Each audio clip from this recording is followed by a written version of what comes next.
Hey everybody, this is Alex Fabrega coming at you again with another Teaching Tips Tuesday. Today I have with me Emily Coleman. She is the superintendent of the Texas School for the Blind and Visually Impaired. I am very excited to have you on. How you doing today, Emily? I'm doing great. Thanks, Alex. Thank you so much for being on. I think you are probably one of, if not my biggest, highest profile guests I have had on Teaching Tips Tuesday, so I am thrilled to have you on. Great. Yeah, I'm excited to be here. This is really fun. So I understand you want to talk about student empowerment today. Yeah, definitely. So what does that mean to you? So, we talk about that a lot here at TSBVI. I think that for historical purposes, in the education of students with visual impairment, we're always talking about independence and promoting independence, which is important. And I think that the new word that better defines that is empowering students. And so, one of the risks that we have in special education in any situation is that our students come to us with a variety of labels. And if those labels are unknown to you or you have previous experiences with them, then you sort of have some preconceived notions about what those students might be capable of. I know we see this with classroom teachers that get their blind student for the first time. And, the only thing they have in their head is sort of this misconception about people that are blind and what they can Mhm. do and how independent they can be. And it's also true for us as TVIs. If we get a student that comes to us with a diagnosis that we've seen in another student, then we may be quick to say, Well, that's um, another Stargart kid. That's yeah, another RP kid. Yeah. exactly. And, this happens a lot, like with kids that have optic nerve hypoplasia, which is a really common diagnosis. But anyone that's been in this field more than a minute knows that it's such a broad range, Mhm. those students of what they're capable of. So that's why, we have this inherent danger right away that we're going to fall into a trap of lowered expectations. And so that's why I feel like focusing on student empowerment is just so important. Okay. Can you give us some examples of how you folks at TSBVI are working on that? Yeah, so one of the biggest things that is so important in education, and we don't highlight it in teacher training programs as much because we're so busy learning the basics, but it's just critical to build relationships with our students before we do anything else. Like it has to come before teaching. And one of my colleagues said, he had this saying he heard online that has just stuck with me, which is that you have to Maslow before you can bloom, which is like a play on Maslow's hierarchy of Okay. needs before you get to Yeah. Bloom's taxonomy. But through building relationships, you really get to know students, you get to know what they like, what their strengths are, what's meaningful to them, because all of us want to belong in whatever setting we're in, whether it's a club or a school or your community. And the only way you can really get that sense of belonging is through contributing. And when students are able to contribute based on their strengths and their skills, then they're empowered to sort of go above and beyond. So that's sort of how I see it in my mind, and what we talk about here at TSBVI quite a lot. I really like that Maslow to Bloom. That's a really good they're not going to look until they are full, they're not thirsty, they're not tired, and they are comfortable with you, the educator. I really like that catchphrase. Yeah, it's pretty great. Do you have any anecdotes of any folks doing that down at TSBVI? We do have quite of course it sort of happens all the time, the let's one example that I use a lot is my own son. So I have a son who has optic nerve hypoplasia, and he's blind with multiple disabilities.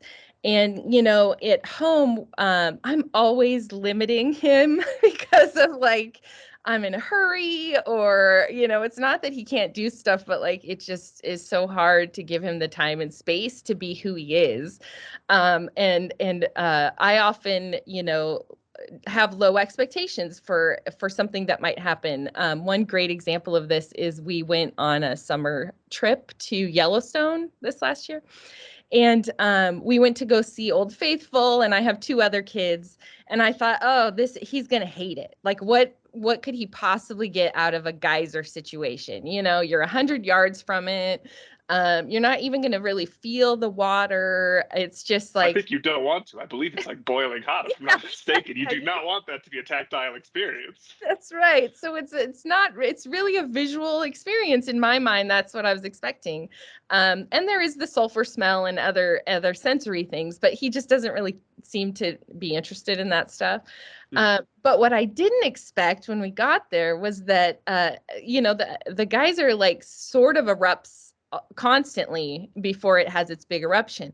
And so every time it starts bubbling, everybody starts cheering because they're so excited. They're like, oh, oh. And so then that my son loved that because he loves cheering. And so then he just started saying, shall we cheer? And the whole like hundreds of people were like, yeah, clapping. And it was one of those situations where I thought I had such a low expectation of him in that setting, but he brought his own strengths and contributed to this universal experience that I'm sure the other people there weren't expecting to have this child like orchestrate their geyser experience. So I think that's just one way of looking at what our kids bring to every situation, and then trying to give them an opportunity to not just participate, because that's, I can participate in anything and just be sitting there and no one even know I'm there or care that I'm there, but to play an active role in any activity, I think is just really important. To be part of the memory that everybody has of that experience. Yeah, yeah. So, Yeah. what steps can the rest of us across this great nation of ours do to try and, I don't know where that came from, to try and ensure that we are empowering our students? Yeah. One of the activities we did here last fall was that we had all of our staff write an I believe statement about our students. And, I'm a big fan of the TV show Ted Lasso, and I don't know if you've seen it, but he always talks about, he has a believe sign in the locker room. And I just really like that a lot. But of course, my belief statement is aligned with what we're talking about today, which was basically that I believe every student can contribute to every event and opportunity. And so if I have that belief, then I kind of take that with me into every setting and every conversation about a student's academic program. But like we had other staff that had great statements, and one of them was just all students are capable and deserve equitable access to opportunities. And so when you write an I believe statement for yourself, I think it helps you really frame your work in a way that is going to have higher expectations. And some other things, that are just really basic, but, having your students help you design lesson plans, like what are their ideas for lessons, and then making them an active contributor to that process. Push them to be a little more independent every time. Like there's always one more step in any activity. I think we don't do enough to let our kids fail. Like they need to fail a lot, and we need to say it's okay and show them that we fail. I mean, admitting our own mistakes is important too, and that it's okay to not get everything right the first time. Practicing our own patience and wait time, that is where we all mess up. Like, because you're walking a student down the hall and maybe they're not the fastest traveler and they're going to be late to class. And so you hurry them along, or you're like, oh, can I help you? You want to go sight a guide? Da, da, da. But, a good lesson's just always worth the wait. And then finally, I think it's really important to have mentors for our students that are adults who are blind themselves. And so finding ways to make that happen is critical. Excellent. Well, I have one more question for you, Emily, and that is, what is your favorite part of your job? My favorite part of my job is seeing students that just come by my office. They stop by once in a while. Like last week, I had a student show up and she had made popcorn and she wanted to make sure I had some. And of course, he doesn't like food gifted to them.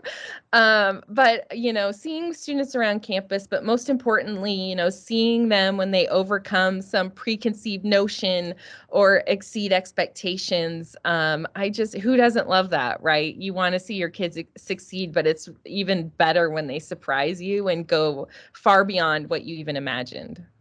Absolutely. I'm still kind of stuck on what you're talking about, like the second tier preconceived notion that even like TVIs have. We were talking about back at the beginning that we always think about the muggles who don't know anything about the VI world, and then well, there's us, there's the TVIs who know that Yeah. we have our own even more like sharply honed preconceived notions from these other experiences. So I need to think about that in my own instruction. All right, well, thank you so much for being on Teaching Tips Tuesday today with us, Emily.